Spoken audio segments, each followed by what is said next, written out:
ডিভাইসের ভুল ব্যবহারে হতে পারে ঘাড়ের ব্যথা।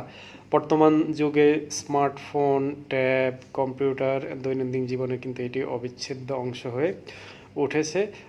শিক্ষার্থী থেকে শুরু করে আমরা যারা অফিস কর্মী সবাই কিন্তু দীর্ঘ সময় ধরে এই ধরনের ডিভাইস ব্যবহার করছি, কিন্তু সঠিক ভঙ্গি বজায় না রেখে এই দীর্ঘক্ষণ মুঠোফোন কিংবা ল্যাপটপ ব্যবহারের ফলে ঘাড়ের ব্যথা একটি সাধারণ কিন্তু উদ্বেগজনক সমস্যা হিসেবে দেখা দিচ্ছে। একে অনেকে কিন্তু টেক্সট নেক বলে থাকেন।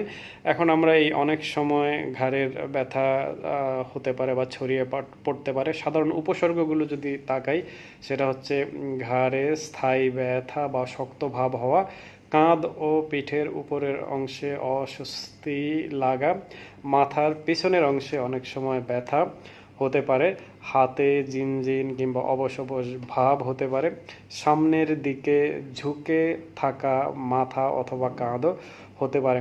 এসব লক্ষণ দেখা দিলে অবহেলা করা যাবে না, কারণ এতে সমস্যা আরও জটিল এবং প্রকট হতে পারে, দৈনন্দিন কাজকর্ম ব্যাহত হতে পারে। তাহলে জেনে রাখছি প্রতিরোধের উপায় বা প্রতিকারের উপায় কি। ঘাড়ের ব্যথা প্রতিরোধে কিন্তু সহজ অভ্যাস পরিবর্তন অত্যন্ত কার্যকর। প্রথমত সঠিক ভঙ্গি বজায় রাখা, মুঠোফোন চোখের সমতলে ধরে ব্যবহার করাটা সমীচীন। ল্যাপটপ বা কম্পিউটার স্ক্রিন চোখের সামনে সমান উচ্চতায় রাখা সমীচীন। নিয়মিত বিরতি, ধরুন আপনি 20 থেকে 30 মিনিট পর পর ঘাড় এবং কাঁধ হালকা নড়াচড়া করুন। তারপরে হচ্ছে যে এরগনোমিক চেয়ার ব্যবহার করা, পিঠ সোজা রেখে বসা যেতে পারে। চেয়ারে কোমরের সাপোর্ট নিশ্চিত করতে পারেন। স্ক্রিন টাইমটা কমান, অপ্রয়োজনীয় দীর্ঘক্ষণ মুঠোফোন ব্যবহার করা এড়িয়ে চলুন।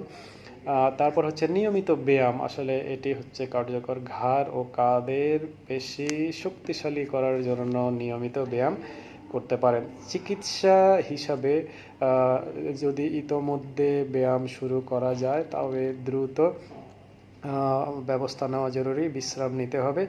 কাজের ধরনটা একটু পরিবর্তন করতে হবে। গরম সেক নিতে পারেন, এটি পেশি শিথিল করতে অনেক বেশি কার্যকর এবং সহায়ক।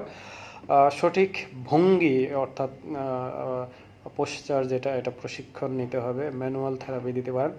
স্ট্রেচিংয়ের বিকল্প নাই। শক্তিবর্ধক ব্যায়ামের মাধ্যমে ফিজিওথেরাপি চিকিৎসা এক্ষেত্রে কিন্তু অনেক বেশি ফলপ্রসূ এবং কার্যকর। দীর্ঘস্থায়ী বা তীব্র ব্যথার ক্ষেত্রে চিকিৎসকের পরামর্শ নেওয়ার বিকল্প নেই।